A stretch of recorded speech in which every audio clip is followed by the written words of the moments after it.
And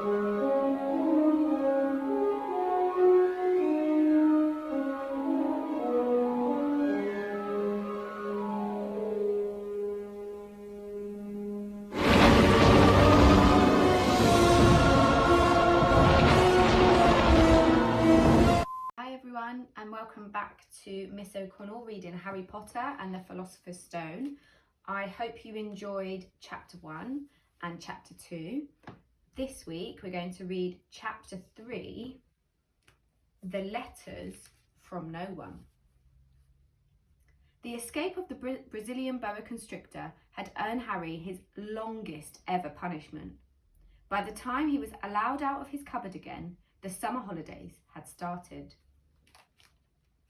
Harry spent as much time as possible out of the house, wandering around and thinking about the end of the holidays. When September came, he would be going off to secondary school, and for the first time in his life, he wouldn't be with Dudley. Dudley had a place at Uncle Vernon's old school, Smeltings. Harry, on the other hand, was going to Stonewall High, the local comprehensive. One day in July, Aunt Petunia took Dudley to London to buy his Smeltings uniform. That evening, Dudley paraded around the living room for his family in his brand new uniform. Uncle Vernon said that it was the proudest moment of his life. Aunt Petunia burst into tears and she said she couldn't believe her ickle Dudley Kings looked so handsome and grown up. The next morning, there was a horrible smell in the kitchen when Harry went in for breakfast. It seemed to be coming from a large metal tub in the sink. Harry went to have a look. The tub was full of what looked like dirty rags, swimming in grey water. What's this? He asked his Aunt Petunia. Her lips tightened as they always did when he dared ask a question. Your new school uniform, she said. I'm dyeing some of Dudley's old grey clothes for you. It will look just like everyone else's when I've finished. Dudley and Uncle Vernon came in. Click. They heard the letterbox. Harry went to get the things that laid on the doormat. A postcard from Uncle Vernon's sister Marge, a brown envelope that looked like a bill, and a letter. A letter for Harry. Harry picked it up and stared at it, his heart twanging like a giant elastic band. No one ever in his whole life had written to him. Who would? He had no friends, no family. He didn't belong to a library, so he'd never gotten notes asking for books back. Yet here it was, a letter addressed so plainly there could be no mistake. Mr. H. Potter, The Cupboard Under the Stairs, 4 Privet Drive, Little Wingy, Surrey. The envelope was thick and heavy, made of yellowish parchment. The address was written in emerald green ink. There was no stamp. Turning the envelope over, his hand trembled. Harry saw purple wax sealing a coat of arms, a lion, an eagle, a badger, and a snake, surrounding a large letter H. Hurry up, boy! Shouted Uncle Vernon from the kitchen. Harry went back into the kitchen, still staring at his letter. Dad! Said Dudley suddenly. Dad, Harry's got something!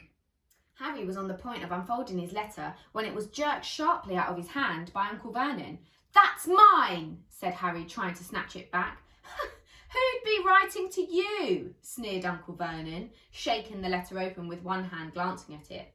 His face went from red to green, faster than a set of traffic lights. Petunia, he gasped. Aunt Petunia read the first line. For a moment, it looked as though she might faint. She clutched her throat and made a choking noise. I want to read that letter, said Dudley loudly. I want to read it, said Harry furiously. It is mine. Get out, both of you, croaked Uncle Vernon. Harry didn't move. I want my letter, he shouted. Out, roared Uncle Vernon, and he took both Harry and Dudley by the scruff of their necks and threw them into the hall. Vernon, Aunt Petunia was saying in a quivering voice, look at the address. How could they know where he sleeps? Do you think they're watching the house? Watching, spying, they might be following us, muttered Uncle Vernon wildly. But what should we do, Vernon? Should we write back? Tell them we don't want? Harry could see Uncle Vernon's shiny black shoes pacing up and down in the kitchen. No, he said finally. No, we'll ignore it. If they don't get an answer, yes, that's best. We won't do anything. I'm not having one in this house, Petunia. Didn't we swear when we took him in we'd stamp out all of this dangerous nonsense? That night, Uncle Vernon visited Harry in his cupboard. Where's my letter? Said Harry. Who's writing to me? No one.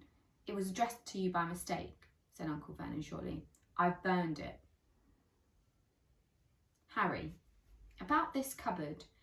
Your aunt and I have been thinking, you're getting a bit big for it, and we think it would be nice if you moved into Dudley's second bedroom. Take this upstairs with you. The next morning, when the post arrived, Uncle Vernon made Dudley go and get it. There's another one! Mr. H. Potter, the smallest bedroom, 4 Privet Drive. Uncle Vernon leapt from his seat and ran down the hall, Harry right behind him. Uncle Vernon had to wrestle Dudley to the ground to get the letter from him, which made it difficult by the fact that Harry had grabbed Uncle Vernon around the neck from behind. Uncle Vernon straightened up, gasping for breath, with Harry's letter clutched in his hand. Go to your cupboard, your bedroom, he wheezed at Harry. Dudley, just go. Uncle Vernon nailed up the letterbox. On Friday, 12 letters arrived for Harry.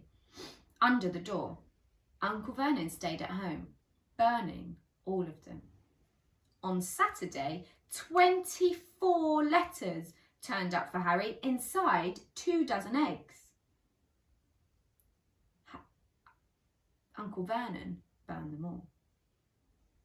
On Sunday morning, Uncle Vernon sat down at the breakfast table, looking very tired, but very happy. No post on Sundays, he reminded them happily as he spread marmalade on his newspapers. No letters today. Suddenly, something came whizzing down the kitchen chimney as he spoke and caught him sharply on the back of the head. Next moment, 30, 40, 50 letters came pelting out of the fireplace like bullets. The Dursleys ducked, but Harry leapt in the air trying to catch one. Oh, out! Out! Uncle Vernon shouted at Harry as he grabbed him round the waist and threw him into the hall. Aunt Petunia and Dudley had run out with their arms over their faces. Uncle Vernon slammed the door shut. They could still hear all of the letters streaming into the room, bouncing off the floors and the walls. That does it, said Uncle Vernon, trying to speak calmly. Go and pack some clothes. Now! No arguments. 10 minutes later, they were all in the car, speeding down the motorway. They drove, and they drove, and they drove, and they drove, and they drove. Even Aunt Petunia didn't ask where they were going. Uncle Vernon parked up at the coast, locked everyone inside the car, and disappeared. Tomorrow was Harry's 11th birthday. Of course, his birthdays were never exactly fun. Last year, the Dursleys had given him a coat hanger and a pair of old smelly socks. Still, you're not 11 every day. Uncle Vernon returned. Found the perfect place, he said. Come on, everyone, out. Uncle Vernon was pointing at what looked like a large rock way, way, way out in the sea. And on that rock was the most miserable little shack you could imagine. The inside of the shack was horrible. It smelled strongly of seaweed, and the wind whistled through the gaps in the wooden walls, and the fireplace was damp and empty. Mr. Dursley was in a very good mood. Obviously, he thought that no one stood a chance of reaching them here in a storm to deliver post. As the night fell, the storm blew up around them. The storm raged more and more ferociously as the night went on. Harry couldn't sleep. He shivered and turned over, trying to get comfortable, his stomach rumbling with hunger. Dudley's snores were drowned out by the low rolls of thunder that started around midnight. The lightened dial of Dudley's watch, which was dangling over the edge of the sofa on his fat wrist, told Harry he'd be 11 in 10 minutes' time. He lay and watched his birthday tick nearer, wondering if the Dursleys would remember it all, wondering where the letter writer was now. 5 minutes to go. Harry heard something creak outside.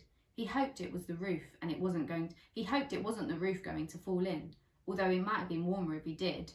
4 minutes to go. Maybe the house in Privet Drive would be so full of letters now that when they got back he'd be able to steal one. 3 minutes to go. Was that the sea slapping hard on a rock like that? And 2 minutes to go. What was that funny crunching noise? Was that a rock crumbling into sea? 1 minute to go and he'd be 11. 30 seconds. 20. 10. 9. Maybe he'd wake up Dudley just to annoy him. 3, 2, 1. Boom! The whole shack shivered and Harry sat bolt upright staring at the door. Someone was outside, knocking to come in. And that is the end of chapter 3. Bye.